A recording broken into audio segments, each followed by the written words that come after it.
আসসালামু আলাইকুম। আশা করি সবাই ভালো আছেন, সুস্থ আছেন এবং এই নলেজের সাথেই আছেন। আজকে আবার আপনাদের সামনে হাজির হলাম আমি মোহাম্মদ আরিফ হোসেন এই নলেজের পক্ষ থেকে আরেকটি নতুন টিউটোরিয়ালস নিয়ে। তো আজকে টিউটোরিয়ালসটি হচ্ছে ওরাকল অ্যাপেক্সে আমরা বিভিন্ন ধরনের রিপোর্ট করে থাকি, যেমন ইন্টারেক্টিভ রিপোর্ট, ক্লাসিক রিপোর্ট, প্রয়োজন বোধে আমরা এইচটিএমএল রিপোর্টও করে থাকি। তো আজকে আমরা দেখব এইচটিএমএল রিপোর্টে আমরা যখন অনেক রো নিয়ে কাজ করি তখন আমাদের স্ক্রল করে নিচে আসতে হয়। উপরে যাওয়ার জন্য আমরা কিবোর্ডে শর্টকাট ইউজ করতে পারি। তারপরও আমাদের অ্যাপ্লিকেশনে বাই ডিফল্ট একটি ফিচার আমরা অ্যাড করব। একটি বাটন অ্যাক্টিভ হবে স্ক্রল করার সাথে সাথে, এবং সেই বাটনটি ক্লিক করলে আমরা সরাসরি একেবারে টপে চলে যেতে পারবো। তো এই কাজটি আসলে আমরা কিভাবে করতে পারি ওরাকল অ্যাপেক্স এর পেজে, সেটি আজকে আমরা দেখবো। তো শুরু করার পূর্বে আপনাদের কাছে রিকোয়েস্ট থাকবে চ্যানেলটিকে সাবস্ক্রাইব করবেন এবং অন্যদের সাথে শেয়ার করার চেষ্টা করবেন, এবং কমেন্টসে যদি আপনাদের অন্য কিছু জানার থাকে অবশ্যই কমেন্টস করবেন।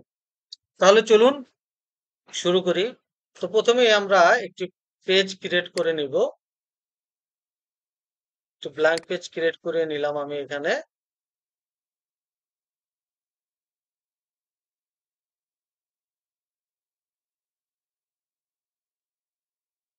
তো ব্ল্যাঙ্ক পেজটি ক্রিয়েট করব। তো ব্ল্যাঙ্ক পেজ ক্রিয়েট হতে হতে আমরা একটু দেখে আসি আসলে। আচ্ছা, চলে আসছে। আমরা এখন এখানে নাম দিলাম গো টু টপ। আচ্ছা, কাজটি কিরকম হবে আমরা একটু দেখে আসি প্রথমে। যেমন এখানে আমার একটি পেজ আছে। তো এই পেজে যদি আমি স্ক্রল ডাউন করি, দেখেন কিছুক্ষণ স্ক্রল ডাউন করার সাথে সাথে কিন্তু আমার এখানে একটি বাটন অ্যাক্টিভ হয়ে গেছে।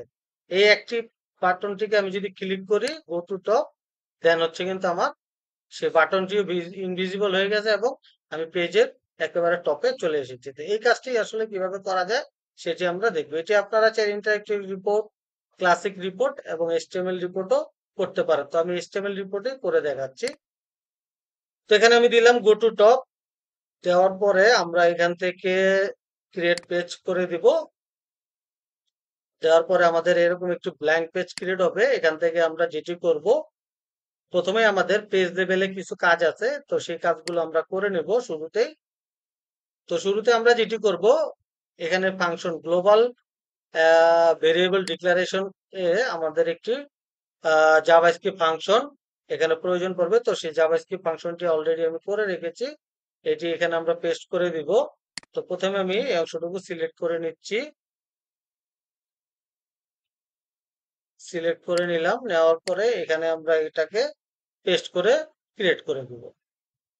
ঠিক আছে, আপনারা চাইলে কিন্তু কিছু অংশ মডিফাইও করে নিতে পারেন, এবং পজিশনটা কতটুকু স্ক্রল করার পরে আমার বাটনটা ভিজিবল হবে এখানে কিন্তু চাইলে সেটা আপনারা ম্যাপিং করে দিতে পারেন। তো আমি এখান থেকে ওকে করে দিচ্ছি। ওকে করে দেওয়ার পরে আমরা ইনলাইন সিএসএস এ কিছু কোড আমরা পেস্ট করব এখানে। আমরা নিচে চলে যাই, এবং এটার জন্য আমার একটা লাইব্রেরি লাগবে। আচ্ছা, লাইব্রেরিটা আমি পরে দেখাচ্ছি যে লাইব্রেরিটা আসলে কেন লাগবে। CSS library. তো এই কোডটাকে আমরা কপি করে নিচ্ছি। আমার কপি করে নিলাম এখানে। কপি করে আমি ইনলাইন সিএসএস এ এখানে দিয়ে দিব।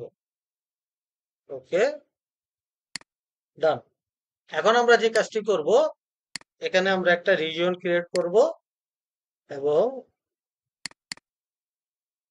নাম দিয়ে দিলাম মাই রিপোর্ট। দেওয়ার পরে এখানে অ্যাট্রিবিউটটা আমরা দেখে নিব, এইচটিএমএল এই আছে। তো এখান থেকে আমরা স্ট্যাটিক কন্টেন্ট না নিয়ে আমরা নিতে পারি ডাইনামিক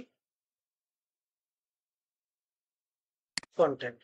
ওকে, তো এখান থেকে আমি যেটি করব এখন, আমার কোডটা করাই আছে। এখান থেকে আমি জাস্ট কোডটাকে কপি করে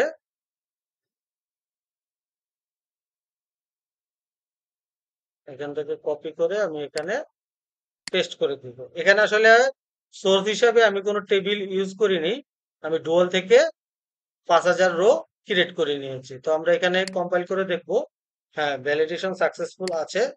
তো এখন যদি আমরা রান দেই, আশা করি যদি সবকিছু ঠিকঠাক থাকে তাহলে হচ্ছে আমাদের গো টু টপ বাটনটি অ্যাক্টিভ হবে। তো এখানে আমি লগ ইন করে নিচ্ছি।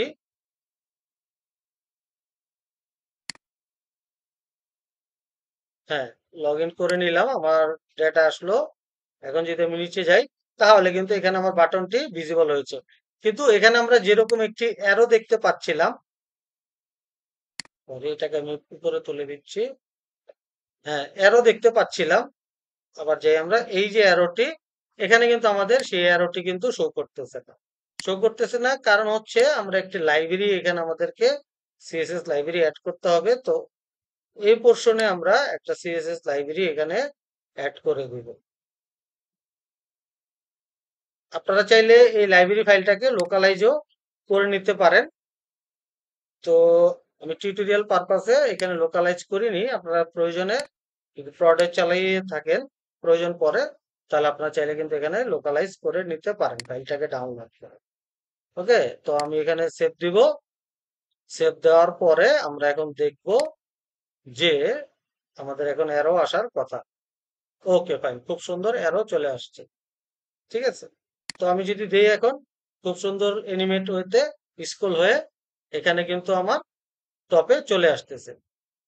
তো আশা করি এই টিউটোরিয়ালটি আপনাদের কোনো না কোনো কাজে অবশ্যই প্রয়োজন পড়তে পারে যে কোনো সময়, এবং আপনাদের প্রয়োজন পড়লে, উপকারে আসলে আসলে আমার টিউটোরিয়ালের বানানোটি সার্থক।